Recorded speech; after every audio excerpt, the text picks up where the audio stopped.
30 years of joyfulness. Hello, good afternoon, and welcome to the Midday News.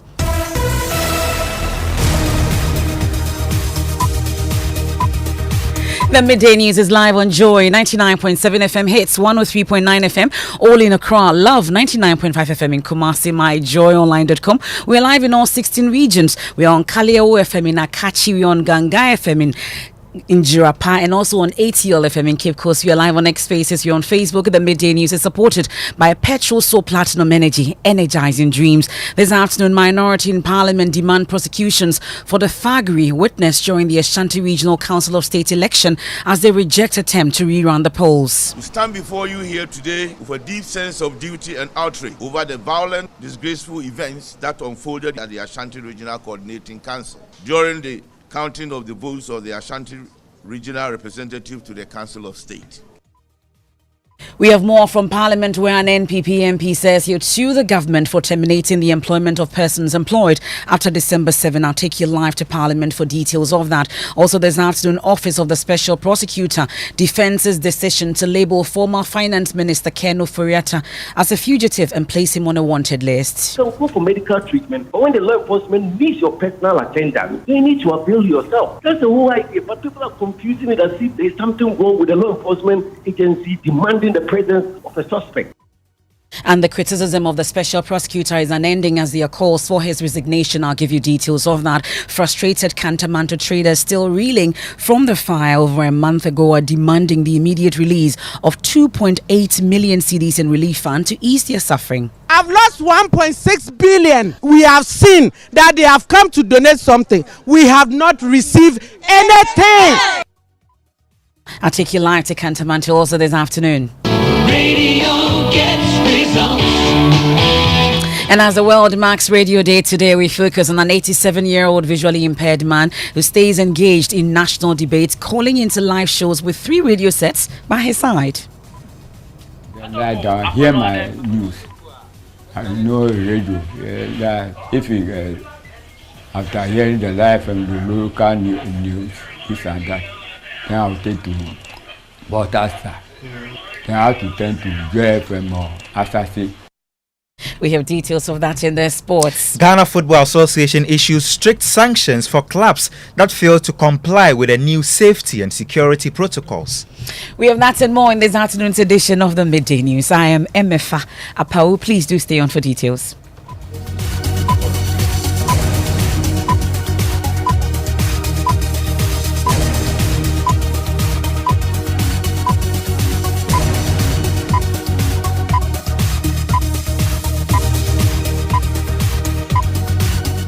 And this is your home of independent, fearless and credible journalism. Let's dig in now. We start off from Parliament, where the minority there are demanding the immediate prosecution of persons involved in the disruption of the election of the Ashanti rep into the Council of State. The process was disrupted on Tuesday when thugs destroyed the electoral materials. While speaking to journalists in Parliament, the Ashanti Region MPs caucus of the NPP also rejected attempts to rerun the election, insisting a presumptive winner was known during the counting of the ballots, which was disrupted. I'll take you live to Parliament for details of this shortly. But before that, though, some candidates in the Council of State election in the Ashanti region are calling for enhanced security in the rerun of the election scheduled for Monday. The rerun comes after the disruption of the process by some thugs who overpowered police on the ground. Nanaya Ojima reports from Kumasi. The election of Council of State representative for the Ashanti region was disrupted by some thugs. These men, who are yet to be arrested for the crime, destroyed cast ballots and other materials of the Electoral Commission. Francis Oseinsia is the director of the EC in Ashanti region. Everything that we took the center was destroyed by the thugs, so nothing came back from the center. They were counting the first candidate, then this thing was truncated. Despite the heavy police presence at the election grounds, the police were overpowered by the thugs. The Electoral Commission has since requested heightened security at the election venue. The Ghana Police Service and the National Election Security Task Force have been officially notified to take necessary measures to prevent any further disruptions. Ofori-Atta is a campaign team member for Yao Obimpe. Together, we must find a more serene place to have it done, and then see how best we can put in place appropriate security. Meanwhile, Rose Hamilton's campaign team has kicked off campaigning following the announcement of the rerun. Dr. Kesken Puku is spokesperson. We saw a report by the police. We're also expecting that the police would take their security operations a step higher because this is becoming one too many. So far, all 12 candidates remain active in the race for the rerun. For Joy News, Nanaya Ochima, Kumasi. And we're getting ready for that rerun on Monday. Well, let me take you to Parliament now, where there are concerns about this particular rerun. It's become topical this morning. Parliamentary Affairs correspondent Kweku Asante joins us from the House with some more on this. Kweku, bring us up to speed with the discussions in Parliament on the security concerns during the Council of State elections. Well, according to the Ashanti Region Caucus of the NPP in particular, Kweku Asante and his colleagues who address journalists, they are concerned that John Dramani Mahama and his government are not taking the security situation in the country very seriously. But they are also concerned about the Electoral Commission decision to rerun the election. As far as they are concerned, the poll was decided because they believe one candidate during the sorting had gotten a number of votes that put him in a poor position to win. And that's why this fact, they don't want the poll to be rerun. They want that person to be declared winner and for these facts to be arrested and prosecuted. We stand before you here today with a deep sense of duty and outrage over the violent, disgraceful events that unfolded yesterday at the Ashanti Regional Coordinating Council during the counting of the votes of the Ashanti Regional Representative to the Council of State. In an outrageous act of lawlessness, known NDC thugs stormed the counting center and forcefully snatched the ballot box in a desperate attempt to disrupt the process. The era of using violence and fear to undermine democracy must end. The Ashanti region has always been the stronghold of democracy and good governance in Ghana. We will not allow the reckless and lawless behavior of a few individuals to tarnish our democratic credentials. We send a clear message and a strong message as well to the Mahama administration. Ashanti region will not bow to intimidation. Well, Kweku, we know that the Ashanti Regional Minister has already launched investigations or tasked the security agencies to investigate this particular incident. But of course, away from that also in Parliament, we know that the termination of the employment of persons recruited after December 7 is also attracting anger from the NPP side. Tell us more. Well, yes, the side have already started collating the persons who may have been affected by this decision by the government to terminate all employment that were effected from the December 7, 2024. According to Vincent Akwasapo, as soon as the data is ready, they, the minority, are heading to court to challenge what they describe as an unconstitutional decision. There are two things that should happen if anybody feels that certain appointments were made after 7th of December. Two things. One, they believe that it is possible that it did not go through the proper procedure. And also they believe that it actually went through the proper procedure. Let no one deceive anybody that the mere fact that appointments were made after the 7th of December means that it is null and void. It is ultra virus. No, there's a possibility that it is ultra virus because it did not go through the right procedure. And there's also a possibility that the process started way back, only for the appointment letter to be given or issued in December. So our point, and my point, is that it is not enough for a change of government to, as it were, be used to terminate appointment letters of persons because it is believed that those persons are members of the New Patriotic Party.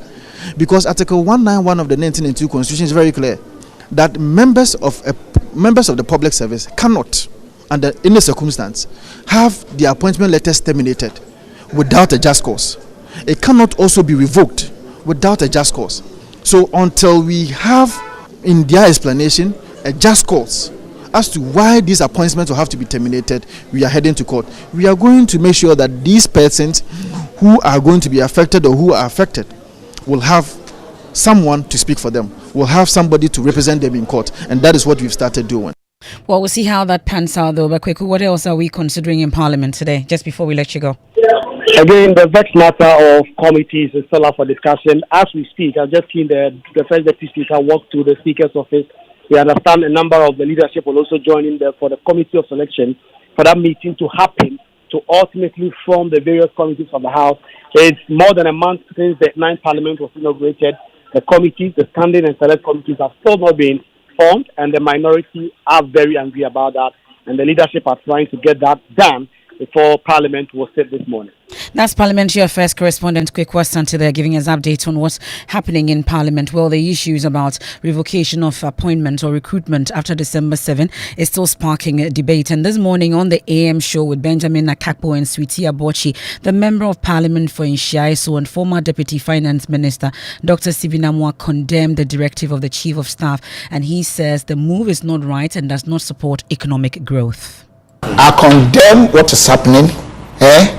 It is not in good faith. It is not supporting democracy. Has it ever been? It's destroying Ghana, and it must not be continued. In the first place, his own brother and my own brother, Honorable Agbana, in Parliament, ask him. He always praises me. Always ask him. When I was appointed as CEO, I never sacked any NDC guy. In fact, he was even scared because of his political nature, and came to my office. Chief, I know we will be sacked, so I want to go. I said, no, my brother, I will not do that. If people do that, it is wrong. Stay. If you now stay and you want to go one day, you can go.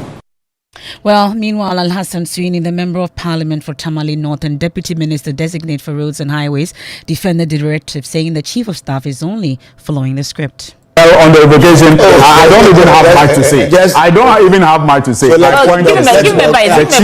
Chief of Staff is working according to the script that all political leaders have worked with in this country every time there's a change of government. It's the script. All right. And it is for fairness. All right.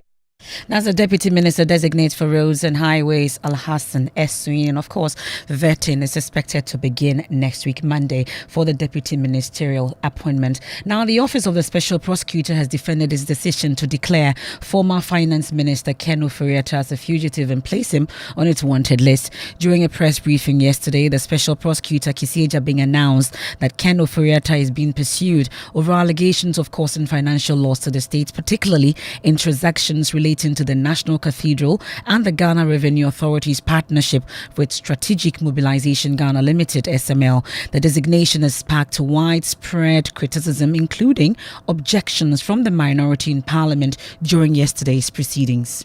To express my profound concern, formally condemn the recent action taken by the Office of the Special Prosecutor. They strike at the very heart of our nation's commitment to justice, accountability, and the rule of law. We are not sending the right signal to our electorate. Mr. Speaker, the man has put the state on notice of his absence from the jurisdiction to support this call in bringing sanity in the country so that nobody will take advantage to unleash any violence on anybody. Excerpts of that debate in Parliament yesterday. But speaking on the AM show on the Joy News channel this morning, the Director of Strategy, Research and Communication, Samuel Apiadako, cautioned the public not to misconstrue the office's actions as improper. How is notifying the Chief of Staff any bar against being investigated? That is why some people have said, oh, the OSP should have stopped him when they knew he was traveling. No, the OSP cannot stop you. You are free to go in and out of the country anytime for any medical treatment. But when law enforcement needs your attendance, then you need to avail yourself. That is the whole idea. So the law enforcement agency cannot say, I've stopped you from going for medical treatment. You can go for medical treatment, but when the law enforcement needs your personal attendance, you need to avail yourself. That's the whole idea. But people are confusing it as if there is something wrong with the law enforcement agency demanding the presence of a suspect to be charged. And then the last one, they said that why are we declaring when you are fugitive? You are fugitive because you are refusing to avail yourself. And law enforcement agencies will usually go for a warrant for your arrest. When there's a warrant for your arrest, they're going to declare you wanted. It's the same thing as saying that you are fugitive. Please, let's not try to mystify things and make things as if something untoward is being done. The OSP has absolutely done everything in the legal way. Imagine if Ofori-Atta had written to us through his lawyer to say, I will be available on April 4th. All right. After my processes. Do you think that the OSP will come out and declare you wanted? They won't do that. Well, we've been hearing from the Attorney General insisting that he will be engaging the Office of the Special Prosecutor to understand what exactly is going on when it comes to the former Finance Minister. I am a bit reluctant to interfere in the work of the OSP. However, I think that it is only right that because he is exercising prosecutorial authority, which belongs to me under Article 88(3) of the Constitution. I should be in the know regarding his actions. And at the appropriate time, I will call for a briefing on everything that he has done, including the press conference that he held. Meanwhile, former director of the Ghana School of Law, Lawyer Sasara, is demanding the resignation of the special prosecutor Kisi Ejabing. This follows the declaration of the former finance minister, Ken Ofori-Atta, a wanted man. Well, he spoke on the Pulse with Elton Brobe. Special prosecutor has done something that is reprehensible. He should be roundly condemned for treating an innocent citizen and declaring him a fugitive who is wanted. I mean, how? A former finance minister, is this the way, to operate the criminal justice system? So the special prosecutor should resign for embarrassing the whole nation. That full interview is available on all our social media platforms. You want to catch the Pulse with Elton Brobe at 3 p.m. on the Joy News channel. Now, some labor unions are gearing up to oppose government wholesale dismissal of all public sector appointments made after December 7, 2024, demanding further clarification. Well, government, in a statement to institutional heads, cited non-compliance with good governance principles as a reason for that particular dismissal. We've been hearing from the national chairman, George Anson, and he's warning that without further explanation from the government, the decision could create tension among university staff. We need further explanation because I don't think the universities will be part of what they are saying. So they should come again and give further explanation, else there's going to be trouble. Because if somebody has been interviewed legitimately and appointed, then you say because of the period the person was employed, they should go home. Then maybe they want to collapse the university. Well, the Ghana Association of University Administrators say that that particular directive should not apply to personnel in the universities. Michael Uswansa is the national president. People don't get appointed immediately. You provide for it in your budget. You write Minister of Finance for approval. And so the process may culminate after 7 December, but it doesn't necessarily mean that all public service appointments are not right. And that's where we have a challenge with that. We must distinguish between political appointment from administrative appointment. And if that distinction is not provided for, I'm sure we are going to have a lot of agitation in the labor force. Well, so that's the situation with the Ghana Association of University Administrators. Now, the National Service Authority has announced stringent measures to curb the proliferation of ghost names in the service's payroll.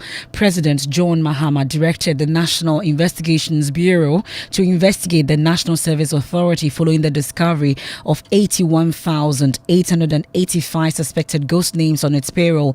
Acting Director of the Ghana National Service Authority, Felix Jemfi, speaking on PM Express with Blessed Suga last night, announced the addition of GTEC as a double layer of verification before enrollment of personnel onto the scheme. Our Vice Chancellors, from where the final list of the university list comes to national service, would involve in something dastardly as that. We are going to this year institute a measure that would curtail all this. And then you be in no doubt that will be done. And but practically speaking, how do we deal with that? Because the numbers are not coming from you. Yeah, partly. These are from the universities. Now we're dealing with security matters. Okay, I have had to tighten the security even at NSA because we have to be sure who is coming in and going out. And then I could tell you what we'll do. Now, the list will not only have to come from the universities themselves. It has to go through the Ghana Tertiary Education Commission, because what we realized throughout this is that there are different numbers coming to national service and a different set of numbers going to the Ghana Tertiary Education Commission. Right. The universities wouldn't like to lie to GTEC, but somehow they were lying to national service. But do pardon me, there's an investigation going on, which a report will be given to the president.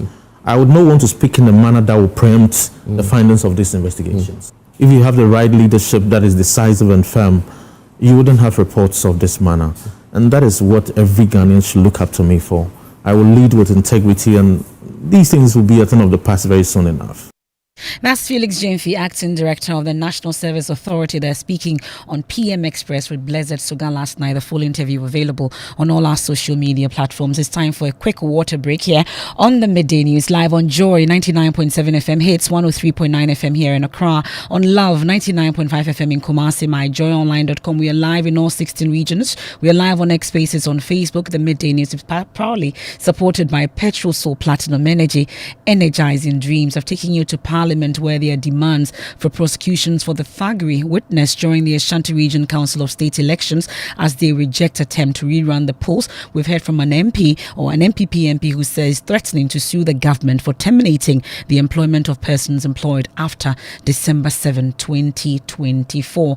And then when we return from the break, we have sport and we'll hear from frustrated Kantamanto traders still reeling from the fire over a month ago, demanding the immediate release of 2.8 million cedis in relief funds to ease their suffering. I've lost 1.6 billion. We have seen that they have come to donate something. We have not received anything. And then much later, as the world marks World Radio Day today, we focus on an 87-year-old visually impaired man who stays engaged in national debates, calling into live shows with 3 radio sets by his side. Radio gets results. Radio is there no matter.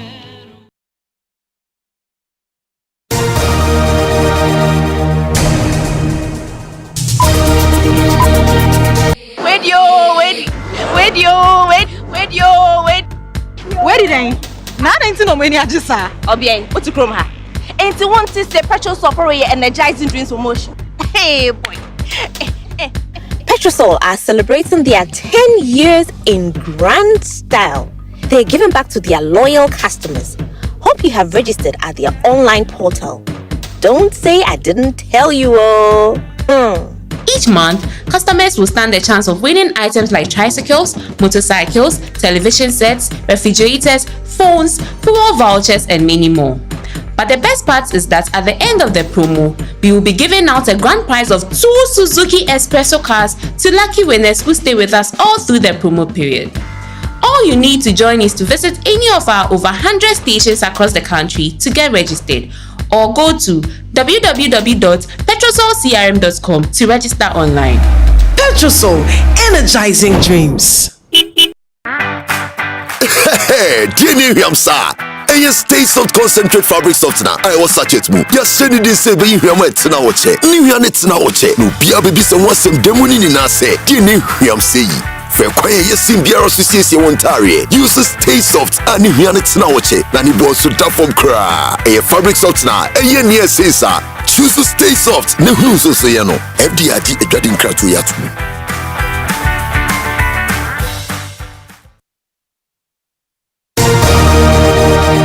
Thanks for choosing us. Let's do sports. Mubarak has the latest. Yes, Emefa. So 20,000 Ghana cedis fine and venue ban await clubs that fail to adhere to the enhanced matchday security protocols announced by the Ghana Football Association. Each club is to appoint a safety and security officer as well as follow other directives to curb hooliganism in Ghana football. Razak Musbao has more.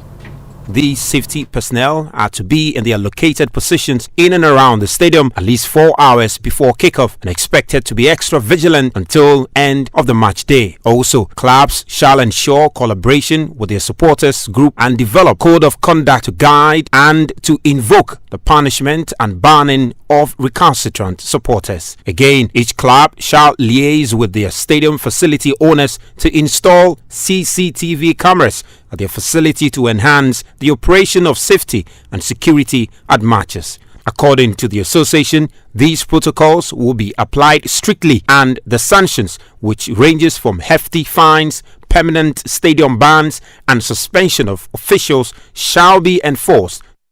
Yeah, so my colleague Razak Musbao with that report. Back to you, Emefa. Have you been to Kantamanto before? Yes. Okay, I assume that you do bend down sometimes. Okay, let me leave you. Well, their shops are gone, their goods are also gone, their livelihoods reduced to ashes. Well, this is the plight of over 8,000 traders at Kantamanto Market, still reeling from a devastating fire more than a month ago. Despite 2.8 million cedis in relief funds being secured, not a single cedi has reached them, according to them. Well, the frustration of the traders is mounting and patience is running thin. Sarah Mensah has more in the following report. It's been over a month since fire ravaged Kantamanto Market. Over 30,000 traders were affected. The fire devoured more than 7,000 shops, reducing livelihoods to ashes. Today, hope remains elusive as the traders await the promised relief. I paid 3,900 Ghana cedis to put up the structure. There have been a lot of donations, but we haven't received anything. They took 1,500 cedis from my sister and me, because without payment, we wouldn't have gotten the structure. We had no choice because we were left under the sun. Eventually, someone paid for us to get the structure. I've lost 1.6 billion. Auntie Maggie has been here for over 15 years, selling in the heart of the market. Her voice shakes as she recalls the disaster. They said they are coming to donate something for us. We have learned, we have seen that they have come to donate something. We have not received anything. Holy Ghost, who sells just outside the market, feels she's being left out of the recovery efforts. They have taken us out. Are we not humans too, with husbands and children? I am crying to all of you watching me. We the traders outside also need help. They should come to our aid because we lost everything in the fire. We keep our goods in the market and we lost even more than some of the traders inside. Yet, they are being given double the compensation. When we go inside to write our names, they drag us away. So over 2.8 million cedis in donations have been received by the committee. But for the thousands who lost everything, hope is running thin. By the close of the month in India, we will finish the work by the end of this month and distribute the money to the traders. It may even be before the month ends. The Masons have given us an estimate of the number of blocks and bags of cement we will need. Once that is done, we will distribute the reliefs. If not, we will share the 1 million Ghana cedis from the president among affected traders. The other donations will also be calculated and given to the leader to keep in the various associations' coffers.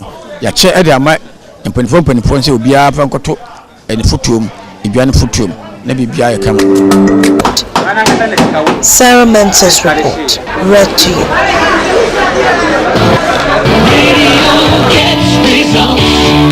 And today is World Radio Day, a celebration of the voices that inform and connect us. But for 87-year-old Christian Bluku, who is visually impaired, radio is more than just a device. His 3 radio sets are his friends, his guides, and his window to the world. Despite his impairment, the octogenarian finds joy in calling into live radio shows, sharing his thoughts on national issues. Emmanuel Jivenu has more. At 87, visually impaired Christian Bluku may live alone, but he's never truly alone. His 3 radios keep him company, each carefully tuned to his favorite stations. Through them, he listens, learns, and speaks. I wake up, I cook myself and chop, and then lie down, hear my news. I know radio that if you after hearing the live and the local news, this and that, then I'll take to broadcaster. Then I have to turn to JFM or Asasi. Mr. Bluku was not born blind. His sight faded over the years, but his vision for justice and truth never dimmed. You see now Ghana, it changed to be. Everybody take the tea to himself. And as long as he has a voice, he will never be silent. Emmanuel Jivenu, Joy News, Adidome. And it's World Radio Day. It's time for M and J, S and J in the studios. What's up? What are people talking about? Well, Emefa, World Radio Day is trending, but we'll come back to that shortly. But then Ken Oforiatta is still trending. There's a video on social media where a young man says that he met that's Ken Oforiatta. He met him at the airport, and we don't know, in the video you can see him, but we don't know if it's him. I don't know if it's AI generated. So that's what's trending on social media. Well, but then away from that, Lois, the Independence Day is also trending because we moved to the Jubilee House, and a lot of people on social media are crying because we won't get to see the little children march again. You know, the school children. Yeah. They were collapsing too much. Did you ever march? No, I did. And you know what? The joy after you finish and you don't faint, the joy and the you feel like my children, my great grandchildren, they won't enjoy all these things. Well, it's on social media, and a few people commented. Let me read some. Ebenezer says that good one day, and if possible, that day should be used as a national cleaning day. And then someone also says, Nana Kofi says that beautiful thinking, Mr. President. God bless you. So even though we are sad about it, a lot of people are also happy because it's going to cut cost. Yeah. Yes, and of course, World Radio Day is trending. Hashtag Emefa. We need to see your picture on social media. We're waiting for yours. Every journalist, every person behind the console has been posting their picture on social media. And especially at Joy FM, we give tips on road safety and all that. Everyone gets informed. So a lot of people are celebrating World Radio Day, showing the importance of radio. Radio is a blessing to me. It Well, is. that's how we end today's edition of the Midday News here on Joy 99.7 FM. There's more when you log on to myjoyonline.com. Relationships episode 3 is up next with Mensa Otabil. That's for Living Word. On Hits, we have entertainment. Please do stay. Have a good afternoon and happy World Radio Day.